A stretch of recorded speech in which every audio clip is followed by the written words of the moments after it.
The door to the Blackwood mansion swung open with such force that it slammed against the wall, sending an echo through the marble foyer.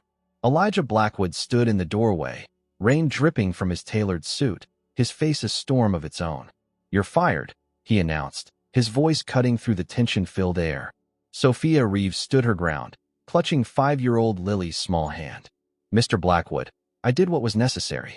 Taking my niece to a public hospital without my permission is grounds for immediate termination." Elijah stepped closer, towering over her. "Do you have any idea what could have happened? The press? The photographers?" "She had a fever of 104, Sophia countered, her voice steady despite her racing heart. "Your private doctor wasn't answering, and I wasn't about to wait while this child suffered to protect your precious privacy." Lily tugged at Sophia's hand, her small voice breaking through. "Don't make Sophia go away. Please, Uncle Elijah." For a moment, something flickered across Elijah's face. Uncertainty, perhaps even guilt. He ran a hand through his dark hair, still damp from the downpour outside. "Go upstairs, Lily. Mrs. Henderson will help you get ready for bed," he said, his tone softening when addressing his niece. "But now, Lily."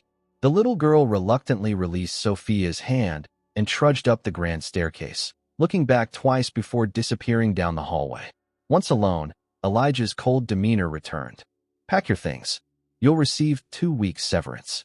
"Mr. Blackwood," Sophia began, determination stealing her spine. "I understand you're upset, but firing me won't solve anything. Lily needs stability. She's lost her mother, and in the 3 weeks I've been here, I'm the only one she's connected with. That's hardly my problem. I'll find another nanny.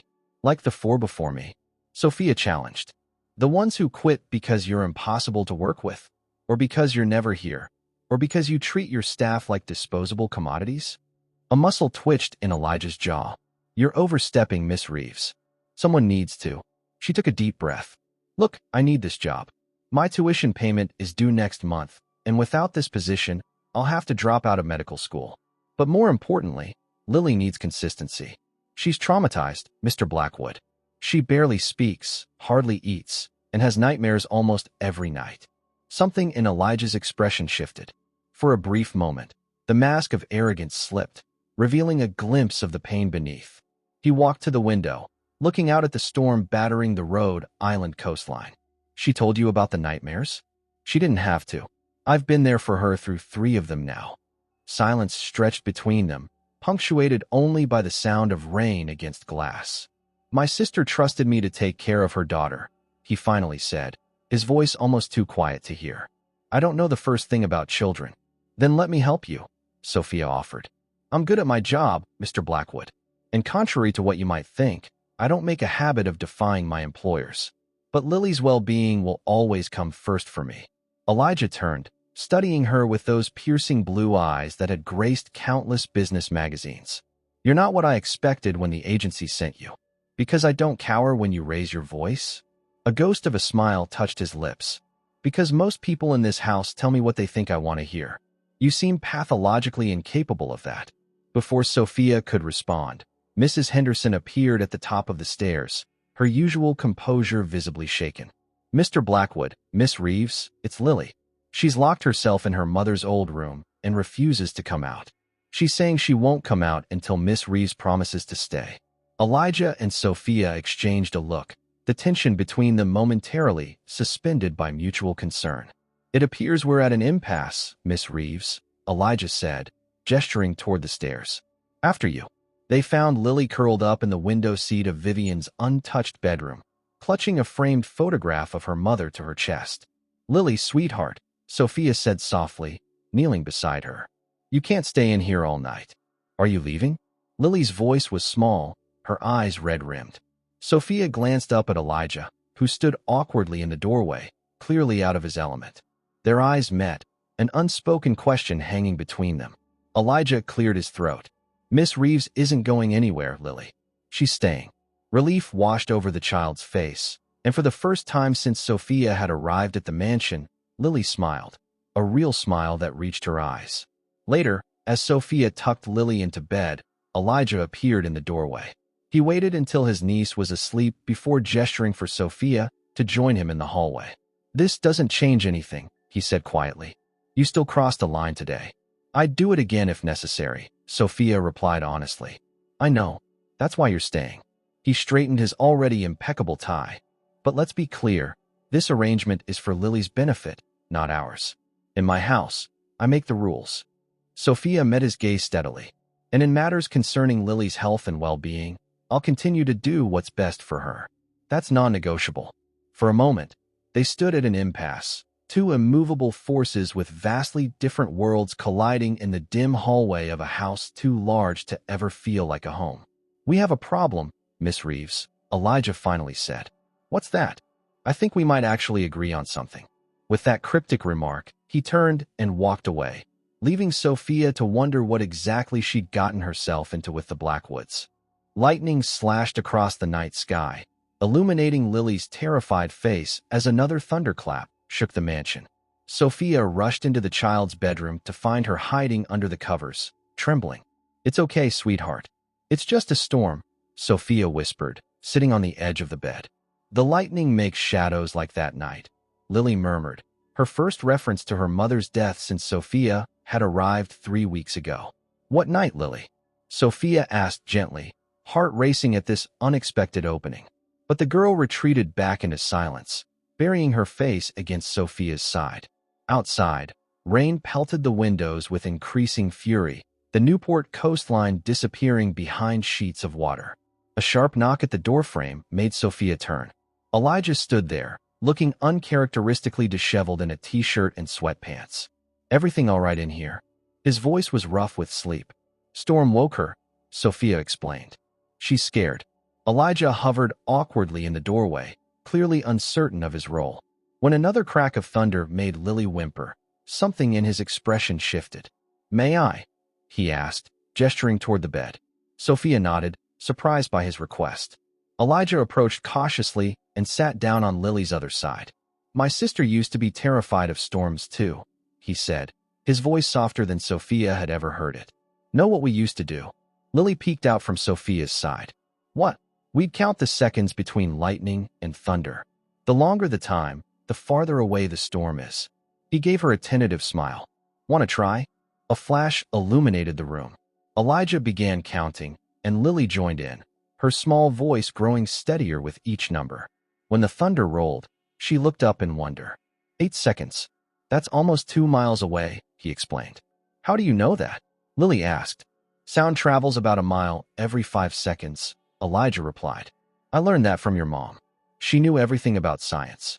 For the next half hour, they tracked the storm's retreat, Lily gradually relaxing between them. Sophia watched Elijah with newfound curiosity. This gentle, patient man was nothing like the cold businessman who barked orders at his staff and barely acknowledged his niece at dinner. After Lily finally drifted off to sleep, they slipped quietly from her room. Thank you, Sophia said in the hallway. That was exactly what she needed. Elijah ran a hand through his tousled hair. I've been a terrible guardian, haven't I? The raw vulnerability in his question caught her off guard. You're learning, she offered. We all are. Some things shouldn't require learning. He leaned against the wall, suddenly looking exhausted. Vivian would have known exactly what to do. You miss her. Every day. He straightened, his walls visibly rebuilding. Forgive me, Miss Reeves. It's late. Sophia, she corrected gently. If we're going to help Lily together, you might as well use my first name. He studied her for a moment, then nodded. Good night, Sophia. Good night, Mr. Blackwood. Elijah, he said, already walking away. Fair's fair. The next morning, Sophia found an envelope on the kitchen counter with her name on it. Inside was a security badge for Newport Memorial Hospital's emergency room and a note in elegant handwriting, for next time. Though I still expect a phone call first. E.B. He never admits when he's wrong, Mrs. Henderson commented, placing a cup of coffee beside Sophia. Consider that his version of an apology. I'm not sure what to make of him, Sophia admitted. Last night, with Lily, he was almost human. Mrs. Henderson's eyes softened. Mr. Elijah wasn't always so cold. After his mother died, his father changed. Taught him that emotions were weaknesses. Then losing Miss Vivian. She shook her head. That house in Providence you're renovating, was it your family home? The abrupt subject change startled Sophia. How did you know about that? Mr. Elijah had you thoroughly investigated before hiring you. At Sophia's indignant expression, she added, he does that with everyone who comes near Lily. Yes, it was my childhood home, Sophia replied stiffly. Not that it's any of his business. Don't be too hard on him. He's trying to protect the only family he has left. Later that afternoon, Sophia took Lily to the mansion's library. As the girl browsed picture books, Sophia noticed a photo album half hidden on a bottom shelf. Inside were pictures of Vivian Blackwood, graduating from MIT, working in a laboratory, holding infant Lily. She was beautiful, Sophia murmured. Like an angel, Lily said, suddenly beside her. She pointed to a photo of Vivian in a lab coat. Mommy's special place. She said she was fixing medicine to help people. Your mom was a scientist? Lily nodded. She made me promise never to tell about the bad medicine. It was our secret. Her face clouded. Then she went away. Before Sophia could ask more, the library door opened. Curtis, the family driver, entered with a stack of mail. Sorry to interrupt, Miss Reeves. Didn't know anyone was in here. It's fine, Curtis. We were just looking at some photos of Lily's mom. Something flickered across his face. Pain, Sophia thought. He approached, glancing at the album. Miss Vivian was something special, he said quietly. Always kind, even to the staff. Not like her brother? Sophia finished. Curtis's expression turned guarded. Mr. Elijah has his reasons for being the way he is. He handed Lily a small package. This came for you, Miss Lily. From your grandmother Blackwood. Lily's face lit up as she opened it, revealing a delicate silver locket. Mommy's, she exclaimed, clutching it to her chest. May I see? Sophia asked.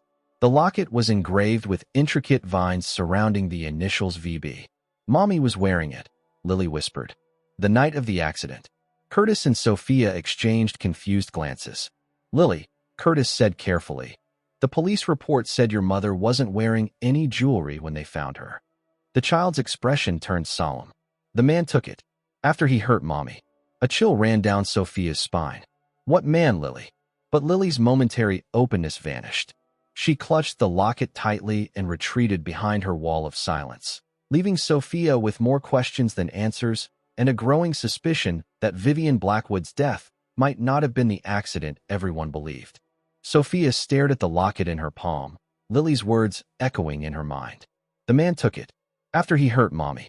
She'd tried broaching the subject again over the past week, but Lily had retreated deeper into herself, refusing to discuss that night. You seem preoccupied. Elijah's voice startled her as he entered the kitchen. He rarely ventured into this part of the house, preferring to take meals in his study when he wasn't traveling. Just thinking, Sophia replied, quickly slipping the locket into her pocket. She wasn't ready to share her suspicions, not until she had more to go on. Elijah opened the refrigerator, an oddly domestic action that seemed at odds with his tailored suit and perpetual air of authority. Lily seems better this week. She actually spoke during our breakfast yesterday. You noticed, Sophia couldn't hide her surprise. Contrary to popular belief, I do pay attention. A hint of defensiveness colored his tone, though apparently not enough. Mrs. Henderson mentioned Lily's been having trouble sleeping again.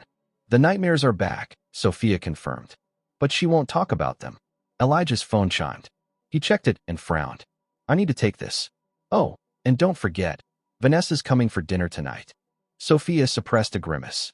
Vanessa Huntington, Elijah's fiancée, made no secret of her disdain for Sophia and barely concealed impatience with Lily. Their engagement seemed more business merger than love match. Vanessa's family owned Huntington Pharmaceuticals, a major competitor to Blackwood Industries. We'll be on our best behavior, Sophia promised with forced brightness. Later that afternoon, while Lily napped, Sophia slipped into Vivian's untouched office.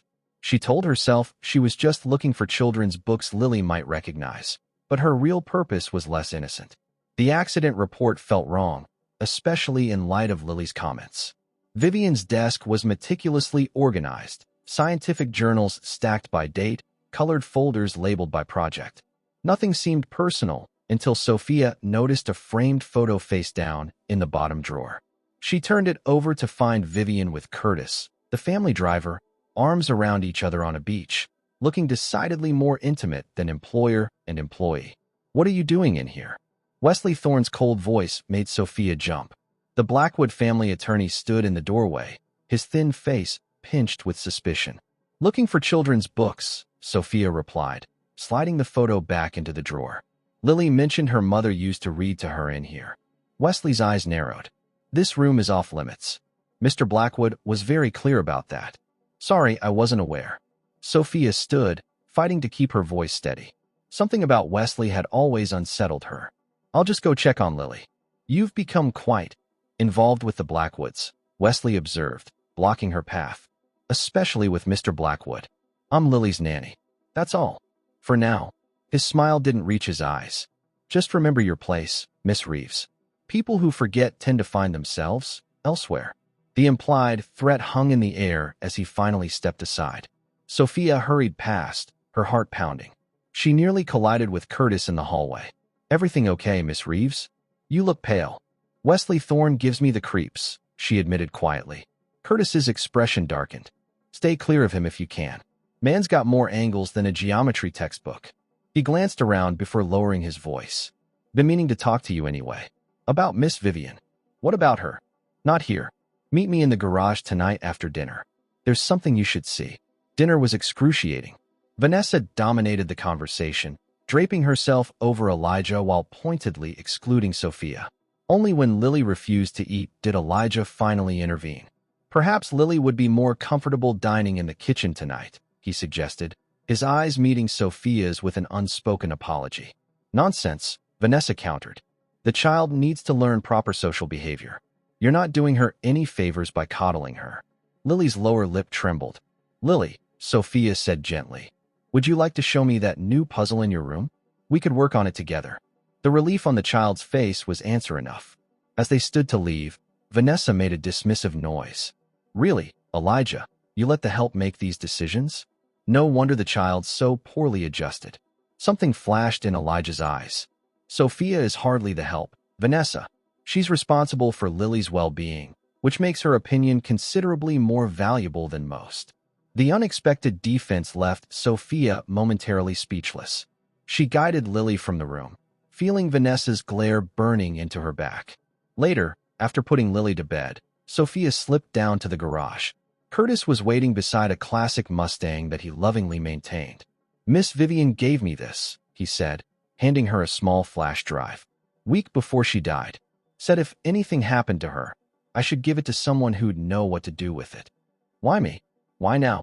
"Been watching you with Lily. You care about her, really care. And you ask questions nobody else is asking." He looked away. "Vivian and I, we were close." "I saw the beach photo," Sophia admitted. Curtis nodded. "Loved her for years. She was going to leave her husband once she had enough evidence." "Evidence of what?" "Don't know exactly. Something at the company. Something bad enough that she was scared." His voice cracked. "The accident report is wrong. I saw her car. The damage wasn't consistent with driving off the road. And Miss Vivian was too good a driver to take that curve too fast, especially with Lily in the car." "Lily said something about a man who hurt her mother," Sophia said quietly. Curtis's head snapped up. "What?" "She mentioned it once, then clammed up.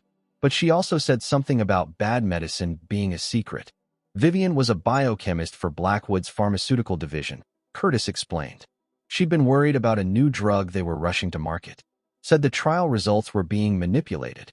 Sophia clutched the flash drive. "I need to tell Elijah." "No." Curtis gripped her arm. "We don't know who's involved. Mr. Elijah's been kept in the dark about a lot of things, but his father and Wesley have their fingers in everything. Montgomery Blackwood is in Switzerland. He's hardly a threat from there. Distance doesn't stop a man with that much power." Curtis released her arm. "Just be careful. And watch Lily. If she saw something that night." The implication hung in the air between them. If Vivian was murdered and Lily witnessed it, the child wasn't just traumatized, she was in danger. As Sophia headed back toward the house, she saw a light in Elijah's study. Through the window, she could make out his silhouette, head in hands. For all his wealth and power, he looked utterly alone. She found herself wondering how much he really knew about his family's business, and whether she could trust him with what she'd just learned. "A weekend at the cabin?" Sophia repeated, certain she'd misheard. "With Lily. And me," Elijah added, reviewing documents at his desk without looking up. "We leave Friday morning." 3 days had passed since Curtis gave her the flash drive. Sophia had only managed a quick look. Finding complex chemical formulas and partial trial data she couldn't fully comprehend before hiding it in her room. Now, Elijah's sudden announcement threw her plans to investigate further into disarray. Is this a good idea? Lily's just settling into a routine here. Elijah finally looked up, dark circles under his eyes betraying his exhaustion. The board meeting yesterday was difficult. My father's allies are pushing back on some changes I'm implementing. He rubbed his temples. I need time away from here, and I've barely spent any time with Lily. The vulnerability in his admission caught Sophia off guard. What about Vanessa? She's in Paris. Fashion Week. His tone was dismissive. It'll just be us. The phrase hung between them, loaded with unspoken implications Sophia refused to acknowledge. Us, she repeated carefully. As in, you, me, and Lily. Is that a problem? A hint of the arrogant employer returned to his voice. No, just clarifying. Sophia hesitated. Will we be back for Wednesday? I have an exam. We'll return Sunday evening. Elijah stood, coming around his desk. You're welcome to study at the cabin. It's peaceful there. Sophia nodded, suddenly aware of how close he was standing. These moments of Elijah's consideration still disoriented her. Glimpses of a different man beneath the cold exterior. Then I'd better go pack for Lily, she said, retreating toward the door. Sophia. His voice stopped her. Thank you for what you're doing with her. I know it's beyond your job description. She's a special kid. Yes, she is. A genuine smile softened his features. Apparently, it runs in the family. The drive to the Blackwood cabin in the Berkshires took 3 hours.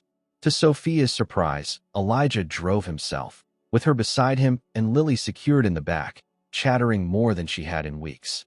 Uncle Elijah, will we see bears? Only if we're very lucky, he answered, glancing at her in the rearview mirror. More likely we'll see deer and plenty of birds. Mommy showed me how to use binoculars there, Lily said, her voice growing quieter. She knew all the bird names. Sophia noticed Elijah's knuckles whiten on the steering wheel. Maybe we can find those binoculars, he offered softly. I bet they're still at the cabin. The cabin turned out to be a sprawling 2-story lodge nestled among towering pines, with a wraparound porch and floor-to-ceiling windows overlooking a pristine lake. This is your idea of a cabin? Sophia couldn't help asking as they carried bags inside. My grandfather built it, Elijah replied defensively. It's more rustic than it looks. As if to prove his point, the power flickered and went out completely after dinner. Elijah located lanterns with practiced ease, setting them around the great room where Lily was already half asleep on the couch. Does this happen often? Sophia asked. Windstorms knock out power up here regularly.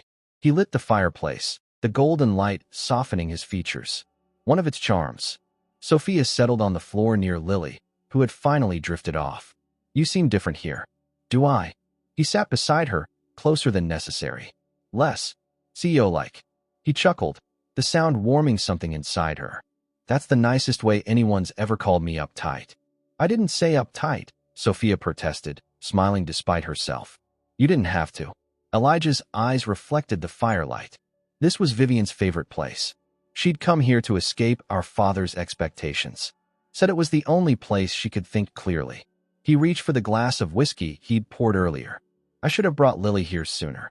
You're bringing her now, Sophia said gently. That's what matters. They fell into comfortable silence, the crackling fire and Lily's soft breathing the only sounds in the room. Sophia found herself studying his profile, the strong jaw, the slight furrow between his brows that never quite disappeared. You keep watching me, he observed without turning. Trying to solve the puzzle? Maybe. She hugged her knees to her chest. There are a lot of pieces that don't fit. Such as why someone as driven as you suddenly became guardian to a 5-year-old. Why you keep everyone at arm's length, even Lily. Why you're engaged to someone you clearly don't love. Elijah's head snapped toward her, eyes narrowing. You're overstepping again, Miss Reeves. We're back to Miss Reeves now. She didn't back down. Fine. Just forget I asked. She moved to stand, but his hand caught her wrist, his touch sending an unexpected jolt through her. I'm sorry, he said quietly. Old habits. Sophia settled back down, closer than before. You don't have to answer. He released her wrist, but remained close. I became Lily's guardian because I promised Vivian I would, if anything ever happened to her. His voice grew distant. I thought it was just hypothetical, the kind of conversation siblings have without expecting it to matter. He took another sip of whiskey. As for Vanessa, our families have been pushing us together since college. The merger makes business sense. But what about what you want? He looked at her then, really looked at her, with an intensity that made her breath catch. What I want has rarely been relevant. Before she could respond, Lily stirred on the couch, whimpering in her sleep. Sophia moved to comfort her, and the moment between them shattered. The next morning dawned clear and crisp. After breakfast, they hiked to a nearby meadow, Lily running ahead to collect wildflowers. She seems so different here, Sophia observed. More like a normal 5-year-old. Away from the memories, Elijah agreed, walking beside her on the narrow trail. Away from that house. You don't like the Newport mansion? It's never felt like home. Just another asset in the Blackwood portfolio. He helped her over a fallen log, his hand lingering on hers. What about you? Tell me about this house in Providence you're renovating. Sophia tensed. It's just an old place I'm fixing up. With money from this job, he pressed. Mrs. Henderson mentioned it was your childhood home. It is, she admitted reluctantly. After my dad died, the bank foreclosed. I always promised myself I'd buy it back someday. And your mother? Left when I was 8. Haven't heard from her since. Sophia quickened her pace. We should catch up to Lily. But Lily wasn't in the meadow where they'd last seen her. Panic flooded Sophia as they called her name with no response. She can't have gone far, Elijah said, his own voice tight with worry. We'll split up. You take the trail back toward the cabin. I'll search the woods on this side. For an hour they searched, calling Lily's name with increasing desperation. Sophia's heart hammered as worst-case scenarios played through her mind. Lily hurt, lost, or worse. Then she heard it, a faint cry from a ravine just off the main trail.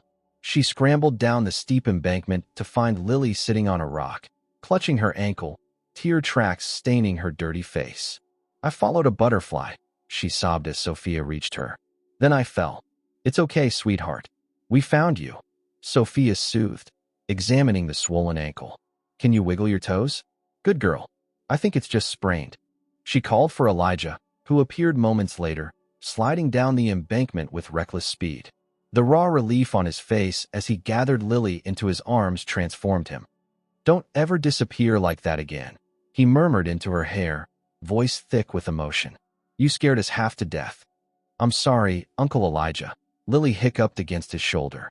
He carried her all the way back to the cabin, refusing Sophia's offers to take turns despite the steep terrain. By the time they arrived, his expensive hiking clothes were sweat-soaked and dirt-streaked, but he hadn't complained once. That night, after Lily was asleep with her ankle properly wrapped and elevated, Sophia found Elijah on the porch, nursing another whiskey. She'll be fine, Sophia assured him, joining him on the porch swing. Kids are resilient. Are they? He stared out at the moonlit lake. Because sometimes I look at Lily and see all the ways I'm failing her. All the ways I'm not what she needs. That's not true, Sophia protested. Today, when she was lost, I've never seen anyone move that fast. You'd have torn apart those woods with your bare hands to find her. It's not enough to care, Sophia. You have to know what to do with it. He set his glass down and turned to face her. Like you do. It's effortless for you, this connection with her. It's not effortless. It's just. She struggled to explain. When you grow up with nothing, you learn what really matters. And it's not wealth or status or power. It's having someone who sees you, really sees you. Is that why you want to be a doctor? To see people? She nodded. To help them when they're at their most vulnerable. You're remarkable, he said simply. Before she could process his words, his hand was cupping her cheek, his eyes searching hers for permission.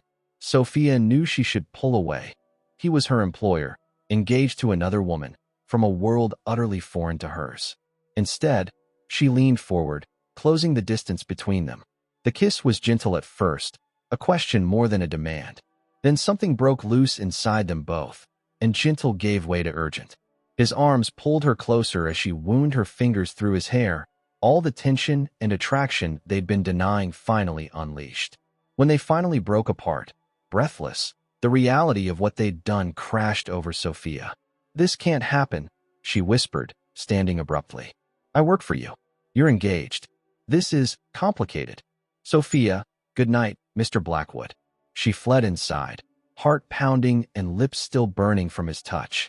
In her room, she pressed her fingers to her mouth, trying to regain her composure.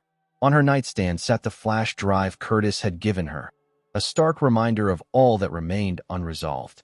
Whatever was happening between her and Elijah, she couldn't lose sight of the bigger picture. Something dangerous was lurking in the shadows of Blackwood Industries, and Lily's safety might depend on uncovering the truth. The Blackwood Foundation annual gala transformed the Newport Mansion's ballroom into a glittering showcase of wealth and influence. Crystal chandeliers cast rainbow prisms across the sea of designer gowns and bespoke suits. Sophia stood at the periphery, feeling like an imposter in the midnight blue dress Elijah had insisted on purchasing for her. "Remember, you're here as Lily's caretaker, not staff," he'd explained when she protested. "You need to look the part." The drive back from the cabin 3 weeks ago had been excruciating. 3 hours of careful small talk and deliberate distance while Lily napped in the back seat.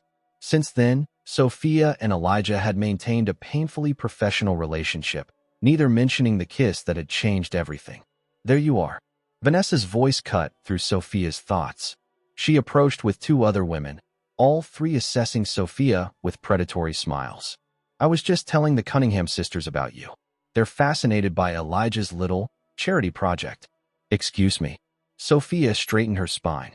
Taking in a girl from Providence, Vanessa continued, her smile never reaching her eyes.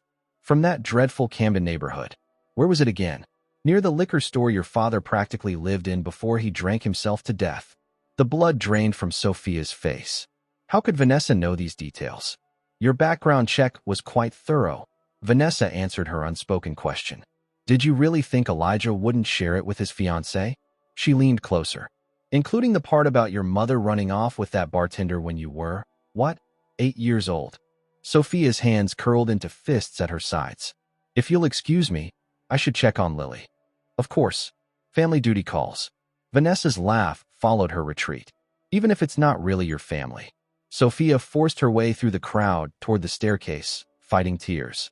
She needed air, space, anywhere away from the suffocating judgment of the ballroom. "Miss Reeves." Wesley Thorne intercepted her path, his thin-lipped smile as cold as ever. "Leaving so soon?" "Just checking on Lily.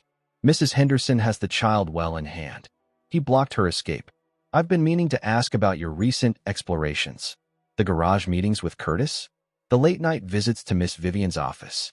Ice spread through Sophia's veins. "I don't know what you're talking about." Wesley's smile tightened.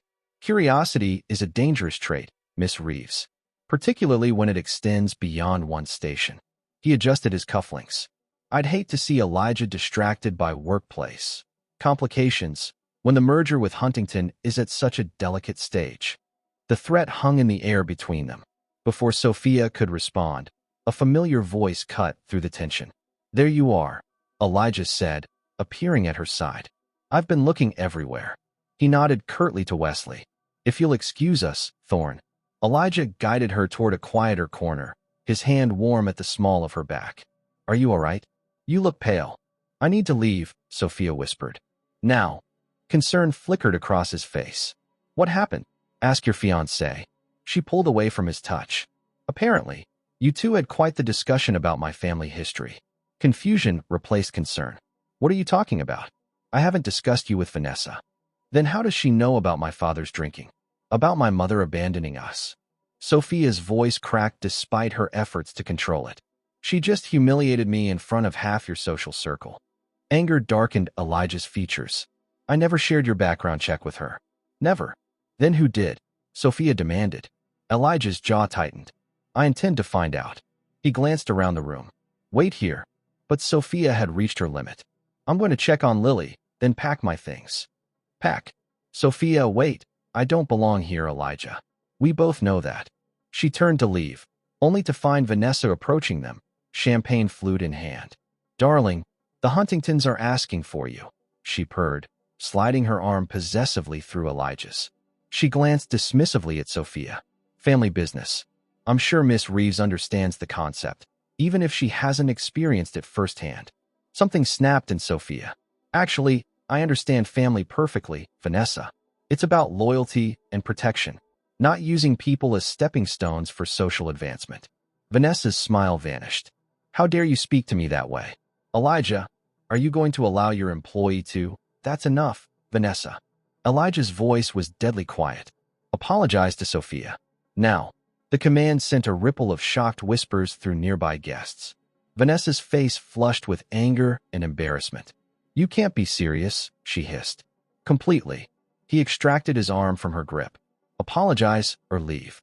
You would choose this nobody over me? Vanessa's voice rose, drawing more attention. Do you have any idea what this merger means to our families? I'm beginning to see exactly what it means, Elijah replied, his gaze never leaving her face. And I want no part of it. He turned to Sophia. Would you excuse us? I need to have a private word with my ex-fiancée. Stunned, Sophia could only nod as Elijah guided a fuming Vanessa toward his study. The silence he left in his wake quickly dissolved into furious whispers and speculative glances. Upstairs, Sophia found Lily already asleep, Mrs. Henderson knitting quietly beside her bed. Is everything all right, Miss Reeves? The housekeeper asked, noting Sophia's distress. I could hear raised voices downstairs. Just society drama, Sophia replied, trying for lightness and failing. Mrs. Henderson, did you know about my background check being shared with Vanessa? The older woman looked genuinely shocked. Certainly not. Mr. Elijah keeps such matters strictly confidential. She hesitated, though Mr. Thorne would have had access to the file. Wesley, Sophia's suspicions crystallized. Why would he share it with Vanessa? Those two have always been thick as thieves, Mrs. Henderson said, lowering her voice. Miss Vivian never trusted either of them. A knock at the door interrupted them. Curtis stood there, his expression grave. Miss Reeves, you need to come quickly. It's Mr. Elijah. Heart racing, Sophia followed him downstairs to find the party in disarray. Guests were being ushered out, while security guards blocked access to Elijah's study. What happened? She demanded. Not sure exactly, Curtis replied. But there was shouting, then a crash. When security got in, Mr. Elijah was unconscious on the floor, and Miss Huntington was gone. Terror gripped Sophia. Is he? Paramedics are with him now. Looks like he was drugged. They pushed through to the study where medical technicians were loading Elijah onto a stretcher. His face was ashen, a thin line of blood trailing from a cut on his temple. Elijah. Sophia rushed to his side, grabbing his hand. To her relief, his fingers weakly squeezed hers. Sophia, he mumbled, his eyes struggling to focus. Careful. They know. Sir, we need to get him to the hospital. One paramedic interrupted. I'm coming with him, Sophia insisted, not releasing his hand. Family only, the paramedic replied. She is family, Mrs. Henderson declared firmly, appearing beside Sophia. I'll stay with Lily. You go. At the hospital, Sophia paced the waiting room while doctors assessed Elijah. When they finally allowed her to see him, she found him sitting up in bed, already arguing with a nurse about leaving. You're not going anywhere tonight, Mr. Blackwood, the nurse said firmly before exiting. You're awake, Sophia said, relief washing over her. What happened? Vanessa happened. Elijah winced as he adjusted his position. After I ended our engagement, she became hysterical, threw a vase at my head. When I turned to dodge it, I felt a needle in my neck. His eyes darkened. She was trying to make it look like I'd had some kind of breakdown. Why would she do that? Because I confronted her about sharing your personal information, which she got from Wesley, by the way. He reached for Sophia's hand.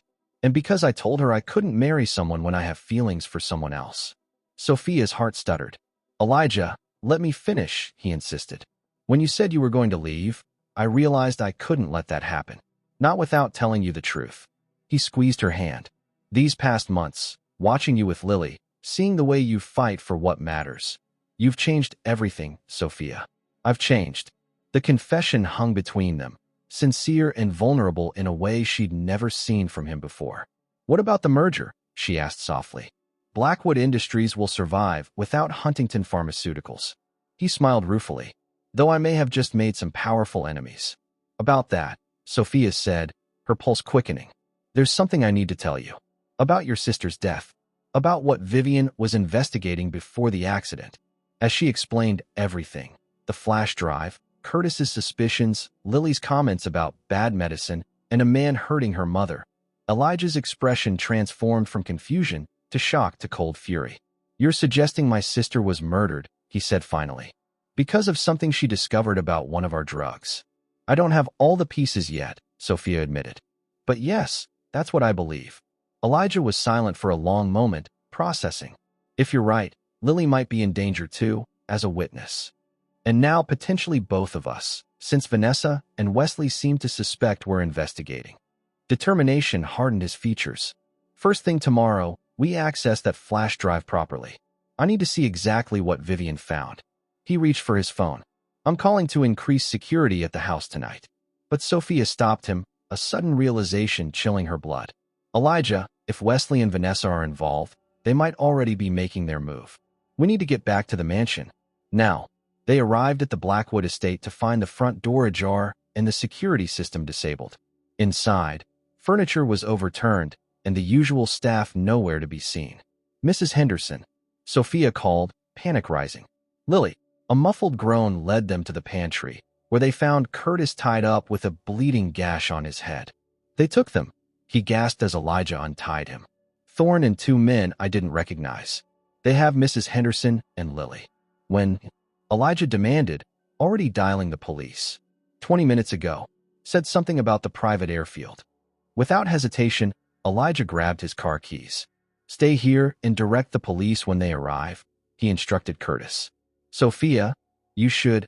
I'm coming with you, she interrupted, already heading for the door. Lily needs us. Both of us. Their eyes met in silent understanding. Whatever dangers lay ahead, they would face them together. For Lily, for Vivian, and for the truth that had remained buried for too long. Elijah's Aston Martin tore through the winding coastal road, headlights cutting through the fog rolling in from the Atlantic. In the passenger seat, Sophia clutched the door handle, her mind racing with fear for Lily. The airfield is 10 minutes out, Elijah said, his knuckles white on the steering wheel. My father keeps a private jet there. You think they're taking her to your father? Sophia asked. Or using his resources to take her somewhere we can't follow. His jaw tightened. I've been such a fool, Sophia. So blind to what was happening in my own company, my own family. You couldn't have known. I should have. Vivian tried to tell me something was wrong before she died. I was too busy, too focused on the next acquisition. Self-loathing filled his voice. And now Lily's paying the price. The private airstrip appeared through the fog, a small Gulfstream jet illuminated on the tarmac. Elijah killed the headlights, approaching slowly. There, Sophia whispered, pointing to a black SUV parked near the hangar. Elijah parked behind a maintenance building. Stay here. Not a chance. We do this together. They crept toward the hangar, staying in the shadows. Through a window, they could see Wesley directing 2 armed men while Mrs. Henderson sat bound to a chair. Lily was nowhere in sight. Where's Lily? Sophia breathed. A soft whimper answered her question. They turned to find Lily crouched behind a fuel tank, trembling. Lily, Sophia rushed to her, gathering the child in her arms. Are you hurt? Lily shook her head, clinging to Sophia. I hid when the bad men weren't looking, she whispered. They hurt Mrs. Henderson. You were so brave, Elijah said, kneeling beside them. But we need to get you somewhere safe now. Too late for that, Wesley's cold voice announced from behind them. He stood with a pistol trained on Elijah's back. Touching family reunion. Shame it can't last. Where's Vanessa? Elijah asked, slowly rising and positioning himself between Wesley and the others. Preparing to explain your tragic mental breakdown to the board. Wesley's thin smile didn't reach his eyes. Stress of losing your sister, burden of sudden parenthood, pressure of the merger, it was all too much. First the scene at the gala, then stealing your niece and driving off a cliff. Very sad story. You won't get away with this, Sophia said, holding Lily tighter. I already have. Montgomery approved everything after I showed him what Vivian discovered about TR-47. Wesley's smile widened. Imagine, a drug that could generate billions in revenue, delayed by one bleeding heart scientist concerned about a few adverse reactions. You killed my sister over a drug? Elijah's voice was dangerously quiet. Business is business. Vivian threatened everything. Wesley gestured with the gun. Now be reasonable. Come with me to the plane. I'm authorized to offer you a comfortable exile in our Swiss facility. And if I refuse, then your new girlfriend and your niece have unfortunate accidents, just like your sister.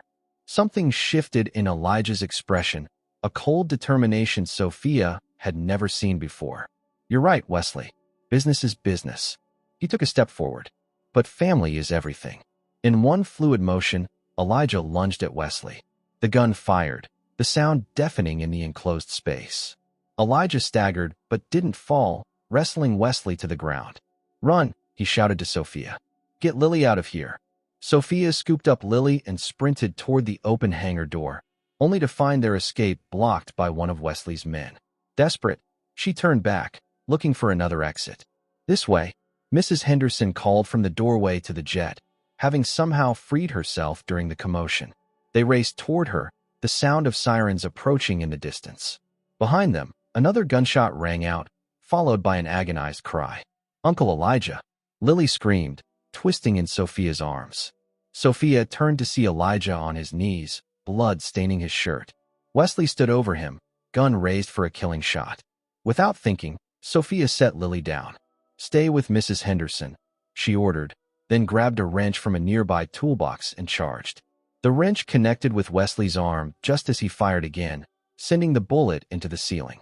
Elijah seized the moment to tackle Wesley's legs, bringing him down as police cars screeched into the airfield. FBI. Everyone freeze. Officers swarmed the hangar, weapons drawn. Sophia rushed to Elijah, who was now lying on his side, blood pooling beneath him.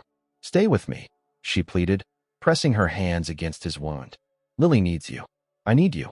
His eyes focused on hers, surprising clarity in them despite the pain. Flash drive, he whispered. Inside pocket. Everything Vivian found. Keep Lily safe until. His eyes fluttered closed. No, no, no. Elijah, stay awake. Sophia cried as paramedics pushed her aside. As they loaded Elijah into an ambulance, an FBI agent approached Sophia. Miss Reeves? I'm Agent Dawson. We've been investigating Blackwood Industries for months based on evidence from Vivian Blackwood. You knew? We suspected, but needed proof. Curtis called us tonight. Said you and Elijah had what we needed. Sophia reached into Elijah's jacket, retrieving the blood-smeared flash drive. Will this be enough to bring them all down? Montgomery Blackwood? Vanessa Huntington? Agent Dawson nodded grimly. It's a start. Sophia looked toward the ambulance where Lily stood watching, small face pressed against the window as paramedics worked frantically to save her uncle's life. Then let's finish what Vivian started, she said. White walls, antiseptic smell, rhythmic beeping of machines. For 3 days, these had been Sophia's entire world as she maintained her vigil at Elijah's bedside. The bullet had punctured his lung, missing his heart by centimeters. After emergency surgery, doctors had induced a coma to help his body heal. Lily sat on Sophia's lap, her small hands clutching one of Elijah's. When will he wake up? She asked for the 5th time that day. Soon, sweetheart, Sophia answered, hoping it wasn't a lie. His body's resting so it can get better. In the hallway, Agent Dawson waited with another round of questions. The investigation had exploded since the airfield showdown. Wesley Thorne was in custody, along with Vanessa Huntington, caught at Logan International Airport with a one-way ticket to Geneva. But Montgomery Blackwood remained in Switzerland, beyond immediate reach. Miss Reeves, a nurse appeared at the door. Agent Dawson needs to speak with you. And there's someone else. Curtis stood behind her, holding a stuffed bear for Lily. I'll stay with the little one, he offered. You go handle what needs handling. In a small conference room, Dawson spread photographs across the table. TR, 47 killed 23 people in clinical trials, he explained. Blackwood Industries reported only 2 deaths, attributing them to pre-existing conditions. Vivian discovered the cover-up and gathered evidence, including these. He slid over autopsy photos that made Sophia's stomach turn. Why didn't she go public? She was building an airtight case, Dawson explained. And she was afraid for Lily. Montgomery Blackwood had made veiled threats about custody arrangements if she caused trouble. A memory stirred in Sophia's mind. The night of the accident, Lily said something about a man hurting her mother and taking her necklace. Dawson nodded grimly. We believe Wesley followed Vivian that night, tried to get the evidence she'd collected. When she refused, things got violent.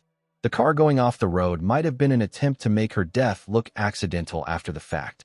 And Lily saw it all, Sophia whispered, her heart breaking for the child. We need her testimony, Miss Reeves. It's the final piece connecting Montgomery directly to the murder. She's 5 years old and traumatized. You can't put her through that. We won't need to if Montgomery accepts our deal. But if not, he looked at her seriously. Would you rather see him get away with murdering Lily's mother? Later, as Sophia returned to Elijah's room, a commotion at the nurse's station caught her attention. I demand to see my son, a commanding voice insisted. I'm Montgomery Blackwood. Sophia froze. The patrician man arguing with hospital security bore a striking resemblance to Elijah, though 3 decades older and considerably colder in demeanor. Mr. Blackwood is under guard, sir, the security officer explained. FBI orders. No visitors except those on their approved list. This is absurd. I flew in from Switzerland the moment I heard about the attempt on his life. 3 days after the fact, Sophia couldn't stop herself from interjecting. Convenient timing, considering the FBI just issued an international warrant for your arrest. Montgomery turned, assessing her with calculating eyes. You must be the nanny I've heard so much about. The one filling my son's head with conspiracy theories about his sister's death. They're not theories anymore, she replied, holding her ground. Wesley confessed everything. Wesley Thorne is disturbed. Always has been. Whatever he's claimed, I had no knowledge. Save it for your lawyers, Agent Dawson interrupted, approaching with 2 officers. Montgomery Blackwood, you're under arrest for conspiracy to commit murder, fraud, and obstruction of justice. As the officers led Montgomery away, he locked eyes with Sophia. You've destroyed everything my family built, he hissed. I hope you're satisfied. Your family built something worth saving, she replied. Vivian knew that. So does Elijah. Back in Elijah's room, Sophia found Curtis singing softly to Lily, who had fallen asleep clutching her uncle's hand. The tender scene brought tears to her eyes. Any change? She whispered. Curtis shook his head. Doctor came by, said his vitals are improving. Just waiting for him to fight his way back now. Sophia took her usual seat on Elijah's other side. His father's here. The FBI just arrested him in the hallway. Good, Curtis said, unusual venom in his voice. Never thought I'd see the day a Blackwood answered for their crimes. Not all Blackwoods deserve that judgment, Sophia murmured, gently brushing Elijah's hair from his forehead. Curtis studied her face. You love him, he observed quietly. The simple truth of it struck her with unexpected force. Yes, she admitted. I do. Miss Vivian would have approved, Curtis said, surprising her. She always wanted her brother to find someone who'd see past all this. He gestured to the ostentatious watch on Elijah's wrist, the designer hospital bag someone had delivered. See the man underneath. Sophia took Elijah's hand in hers. I need him to wake up, Curtis. Lily needs him. As if on cue, Elijah's fingers twitched in her grasp. His eyelids fluttered, struggling against the weight of medication and exhaustion. Elijah. Sophia leaned closer, hardly daring to hope. His eyes opened slowly, unfocused at first, then finding her face. Sophia, he whispered, his voice hoarse from disuse. His gaze shifted to Lily, asleep against his side, and softened further. Both of you safe? We're safe, she assured him, tears spilling over. Everyone's safe now. He squeezed her hand weakly. My father. In custody, she said gently. It's over, Elijah. The truth is out. A single tear escaped the corner of his eye. Vivian can rest now, he murmured before drifting back to sleep, his hand still firmly grasping Sophia's, a lifeline connecting them across the vast distance they'd traveled to find each other. 1 year later, the newly renovated Providence Medical Center gleamed in the spring sunshine. The brick building that had once been scheduled for demolition now stood as a beacon of hope in Sophia's childhood neighborhood. Above the entrance, a simple plaque read, Vivian Blackwood Memorial Wing. Stop fussing with your tie, Sophia whispered to Elijah as they approached the podium for the ribbon-cutting ceremony. You look perfect. Easy for you to say, he muttered back, but his eyes crinkled with affection. The recovery, both physical and legal, had been arduous. 3 months in the hospital, followed by grueling physical therapy. The corporate fallout had been equally challenging, board members to replace, partnerships to rebuild, and a company culture to transform. Lily skipped ahead of them, her pink dress swirling around her knees. The past year had seen remarkable changes in her too. Therapy had helped her process her trauma, and having a stable home with both Elijah and Sophia had worked wonders. The nightmares had subsided, replaced by the carefree laughter of childhood. "Ladies and gentlemen," the hospital director announced, "it is my honor to introduce Mr. Elijah Blackwood, whose generous donation has made this community health center possible." Applause rippled through the crowd as Elijah stepped forward, his hand finding Sophia's as he reached the microphone. "Thank you all for being here today," he began. "This facility represents more than just a building. It embodies the values my sister lived by, that healthcare should be accessible to everyone, that wealth creates responsibility, and that one person with conviction can change countless lives." His eyes found Sophia's in the crowd. "I learned that lesson not just from my sister, but from someone else who showed me what true courage looks like." He smiled at her, the private smile that still made her heart skip. "Someone who reminded me that our worth isn't measured by our bank accounts, but by the lives we touch." After the ceremony, they walked through the neighborhood, Lily running ahead to inspect a colorful mural on the community center wall. 2 blocks down, they stopped in front of a modest 2-story house, Sophia's childhood home, now fully restored. "I still can't believe you bought back the whole block," Sophia said, shaking her head at the row of renovated houses. "Technically, the Vivian Blackwood Foundation bought them," Elijah corrected. "Part of our neighborhood revitalization program. The original families who lost their homes during the recession had first right of refusal to repurchase at subsidized rates. Very convenient that my house was included," she teased. "Pure coincidence," he claimed with feigned innocence. "Though I admit I had selfish motives. I needed somewhere less imposing to call home." The Newport mansion had been donated to a historical society 6 months ago. They'd moved into Sophia's childhood home while maintaining a small apartment in the city for when Elijah needed to be at Blackwood headquarters. The transition hadn't been without challenges. The media frenzy around Montgomery Blackwood's arrest and trial had created a publicity nightmare. Shareholders had panicked, stock had plummeted, and competitors had circled like vultures. But Elijah had stood firm, taking public responsibility for the company's failures while implementing sweeping reforms. Tr. 47, the drug at the center of the scandal, had been permanently shelved. The company's research protocols were completely overhauled, with independent oversight and transparency measures that exceeded industry standards. Blackwood Industries had emerged smaller but stronger, its mission realigned with Vivian's original vision. "Uncle Elijah, look what I found," Lily called, racing back with a dandelion gone to seed. "Make a wish," he instructed, kneeling to her level. She closed her eyes tight, then blew, sending the white fluff spiraling into the air. "I wished for—" "Don't say it," Sophia interrupted with a laugh. "Or it won't come true." "That's just superstition," Lily countered, using her newest favorite word. "Scientifically inaccurate. There's no evidence that verbalizing a wish affects probability outcomes." "She sounds more like Vivian every day," Elijah murmured, watching her chase after another dandelion. "Brilliant and utterly matter-of-fact. With your stubbornness," Sophia added, nudging him playfully.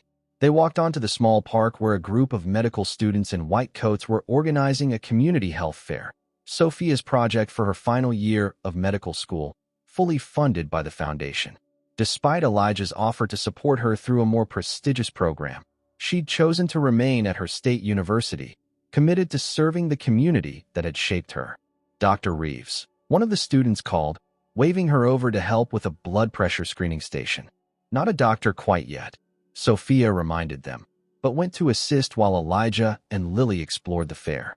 She watched them from across the park, Elijah with his hand protectively on Lily's shoulder as they examined a model of a human heart. The sight still struck her as miraculous sometimes. The cold, distant man she'd first met had transformed into this attentive father figure, his corporate armor shed in favor of rolled-up sleeves and patient explanations. The months after Montgomery's arrest had been the hardest. Elijah had struggled with betrayal so profound it threatened to consume him. His own father had not only covered up the murder of his sister, but had actively participated in the plot to silence her. "You didn't lose your legacy," Sophia had told him during one particularly dark night. "You found your real one. Vivian's legacy. A legacy of courage and integrity." Later, as the day wound down and volunteers packed up supplies, Elijah found Sophia sitting on a park bench, watching the sunset paint the sky in amber and rose. "Penny for your thoughts," he said, sitting beside her. just thinking about how much has changed in a year. She leaned against his shoulder. Sometimes it doesn't seem real. Which part? The part where we brought down a pharmaceutical conspiracy, or the part where a Blackwood fell in love with his nanny? She laughed. Both. Either. His arm slipped around her. I've been thinking about that, actually. The labels. Employer, employee. They've never quite fit us, have they? No, she agreed. We've always been more. I'd like to make that official. His voice took on an odd quality that made her turn to look at him. If you're amenable. Elijah Blackwood, are you about to propose to me on a park bench in Camden? He produced a small velvet box from his pocket. I considered something more elaborate, but then I realized, this is where your journey began, where our story should continue. He opened the box to reveal not a traditional diamond, but a delicate emerald that matched her eyes. This is where you taught me what really matters. Lily appeared suddenly, bouncing with barely contained excitement. Can I tell her now? Please. Tell me what? Sophia asked, looking between them. If you say yes, Lily explained as if it were obvious. We can be a real family. And I can call you Mom. We practiced, she added conspiratorially. Did you now? Sophia asked, fighting back tears. Lily nodded solemnly. Uncle Elijah kept forgetting his lines. He was nervous. I was not nervous, Elijah protested. I was contemplative. You were scared, Lily corrected, patting his arm consolingly. But I told you she loves us too much to say no. Tears welled in Sophia's eyes as she looked from the earnest child to the man kneeling before her. The family she'd never thought she'd have, found in the most unexpected circumstances. Yes, she whispered, then louder. Yes to all of it. As Elijah slipped the ring onto her finger and Lily threw her arms around them both, Sophia felt something settle in her soul, a sense of homecoming more profound than any physical place could provide. 3 months later, they married in the garden behind their home, with Mrs. Henderson arranging flowers, Curtis walking Sophia down the aisle, and Lily scattering rose petals with scientific precision. The ceremony was small, attended only by those who had stood by them through the darkest days. As they exchanged vows under an arch of climbing roses, Sophia caught sight of a photo of Vivian that Lily had insisted on placing on a small memorial table. In the picture, she was laughing, head thrown back, full of the life and passion that had ultimately led her to sacrifice everything for truth. I think she'd be happy, Elijah whispered, following Sophia's gaze. I know she would, Sophia replied. Later, at the small reception, Curtis raised a toast. To Vivian, who would be proud to see her family whole again. And to second chances, for all of us. As twilight settled over Camden, Sophia leaned into her husband's embrace, watching Lily twirl in her flower girl dress. The road ahead wouldn't always be smooth. There would be challenges as Lily grew, as Blackwood Industries continued its transformation, as Sophia balanced her medical career with family life. But standing there, surrounded by the people she loved in the neighborhood that had shaped her, Sophia knew one thing with absolute certainty. Love could indeed conquer all. Some might call it a fairy tale, this journey from poor scholarship student to beloved wife and mother in a previously untouchable world. But Sophia knew better. Fairy tales glossed over the hard parts, the grief, the struggle, the painful growth. What they had built together was something far more valuable, a real family, forged in adversity, strengthened by truth, and bound by a love that had been tested and proven unbreakable.